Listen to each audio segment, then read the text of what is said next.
biochemistry today, and mainly use an approach of one of the tests that are used in the clinical chemistry laboratory, which are the liver function tests. And you'll see throughout the handout, we use that as an example to explain the concept of differential diagnosis, which is heavily important in this module, and how we use a variety of different tests together to come up with our solution to diagnosis. Alright, so we'll cover some major tests involved. We'll also briefly light touch on quality control and quality assurance. Stephen Reed will also cover that in more detail in a few weeks' time as well. Okay.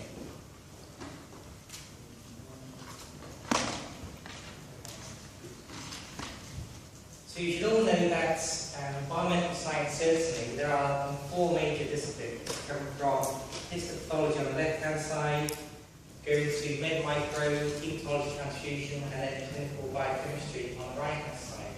And you'll see that generally the tests for CellPAP, which are qualitative studies, and then on the right-hand side, the quantitative types of analyses are by hematology, clinical biochemistry laboratories. And that really means straight away that qualitative, we're looking at small number of samples, versus quantitative, looking at high throughput, large number of samples, mainly looking at number-based types of data. Versus the histopathology or med micro, we're looking at petri tissues or tissue sections, which require specialists, personnel trained, biomedical scientists, whereas on the right-hand side, it might be more throughput, high throughput types of analysis, which allows the vast number of samples to be analysed. So there's a clear distinction between the different disciplines. That's not to say one discipline is more important than the other, because in reality, they all work together when it comes to disease investigation. In clinical biochemistry, though, the major types of samples that we collect covers plasma or serum, and that will probably comprise about 60-70% of all requests will be plasma or serum. The remainder will be followed up with urine, which is again a large number, and then obviously kind of unusual fluids like pleural fluid, amniotic fluids, saliva even, sweat, and cerebrospinal fluid. Then even under special investigations, you'll do a GI tube to your stomach, and even get GI fluid as well, measuring enzymes present in the stomach as well. And also the feces, you can measure particular antibodies present in the feces as well, like colon cancer. We do a FIT test or FOG test as well. The point is that there's a range of samples that can be utilised. Anything that's a biological fluid, in theory, there's analytes that can be measured in that fluid, and therefore it can be used for disease investigation. It's also important to point out that it applies to all disciplines in general, that samples are labile, which means that they are subject to degrade. They need to be kept collected correctly. So, for example, certain blood tubes, you might contain anticoagulants, or you might not contain any coagulants at all. You want the blood to clot.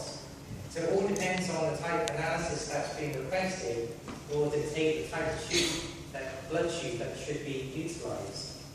And some samples are essentially labile, so catecholamines are quite labile, and they need to be collected in kind of an acid-based solution, for example.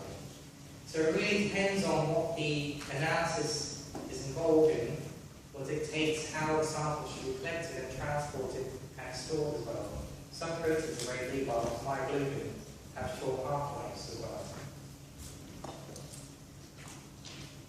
I'm not sure how clearly this comes up, but on the previous link here, it links on to this, variations of this slide here. And some slides aren't included due to copyright, but it just highlights the fact that there are a variety of blood tubes, and that the correct blood tube has to be selected. So, for example, a fluoride oxalate tube contains, should be used for glucose only. It contains inhibitor of glycolysis in the tube, so it prevents glucose from being broken down. Phospholipid heparin, your anticoagulants, but But generally speaking, for a clinical chemistry lab, an SST tube is a general kind of universal tube, general purpose, used for most serum types of analysis, will cover most analysis group. But there are some tubes, like for example trace ends, where you'll measure specialized material, as copper and zinc for example, which requires again different types of tubes.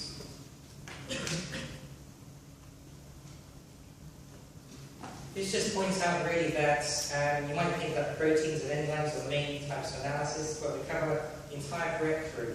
So it covers ions, so you might think of any type of ion, there's potassium, calcium, hydrogen, all your types of ions, small metabolites, amino acids, glucose for example, gases, your blood gases, oxygen, carbon dioxide, proteins, every single protein you can think of that we potentially release from tissues can be measured. Similarly with enzymes as well, so that's a total of hundreds really, in reality. And then you've got lipids. You can measure your HDL, LDL, cholesterol, triglycerides, related proteins like apolipoproteins, which relate to your lipoproteins. The point is that pretty much anything in circulation you can measure it as well. Having said that, you rarely measure analytes in isolation, and it's always carried out in a selection or a batch type of analysis. So what this means is that when a request is made, it's generally sometimes written as an abbreviation as U&E, which stands for urea electrolytes. And this will be requested if you're looking at kidney function, for example. And so there'll be 4, 5, or 6 different tests that will be carried out within that names of urea electrolytes. Similarly for liver function tests, which is a batch of tests, again about 6 different tests, but it will be just written as LFTs for an abbreviation. Endocrine studies, this in itself is almost a massive division within the biochemistry laboratory. You can think about all the endocrine organs and all the hormones that are released, the thyroid hormone, parathyroid, endocrine glands, your pancreas, you name it, every endocrine gland, which is a secrete hormone or releasing hormone as well, can be measured. And then lastly, brief mention on lipids, but generally, if somebody's suffering from heart disease in general, then you will couple in lipids, generally, with some cardiovascular-based tests looking at heart proteins that are released from damaged heart tissue. Generally speaking, atherosclerosis, and you probably relate that to having a heart attack, is related to lipid overload in the arteries. So you'll do a lipid profiling, as well as looking at proteins released from the heart as well. The point is that you will try and bunch in several tests, related tests together, to come up with a better understanding of the disease itself. So test in isolation is generally not very useful. Having said that though, there are isolated tests which generally are quite specific for a particular disorder as well. But these are generally less common. So you might have pancreatic function, and here you might be looking at acute pancreatitis, for example.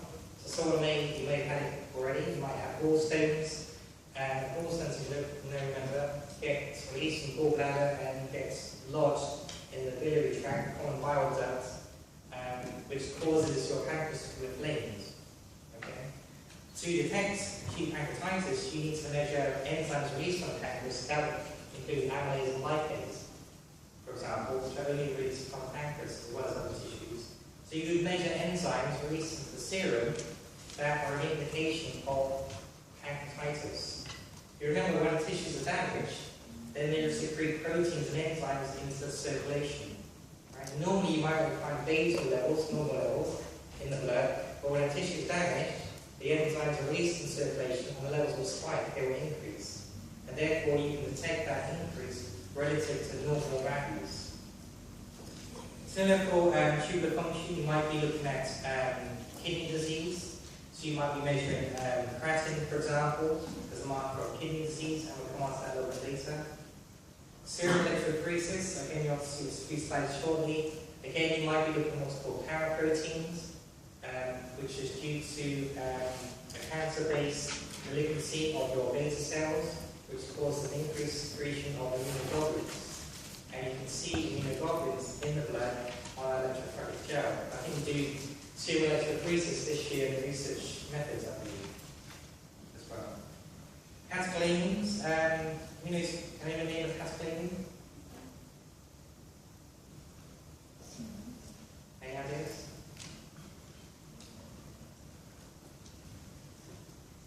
If fire alarm is on, you might know. You heard of flights or fight hormone? Any ideas? Adrenaline. So adrenaline and noradrenaline, right, they're produced from adrenal medulla, and these are markers of tumours of the adrenal glands. So you can measure blood catecholamines as an indicator of a tumour. Steroids, again, this relates to Addison syndrome, so you might measure testosterone as well, or even cortisol related. And then drugs for abuse, this will cover cocaine, cannabis, ecstasy, opiates, even alcohol comes under classification of drugs for abuse as well. And again, that might be a separate division within a biochemistry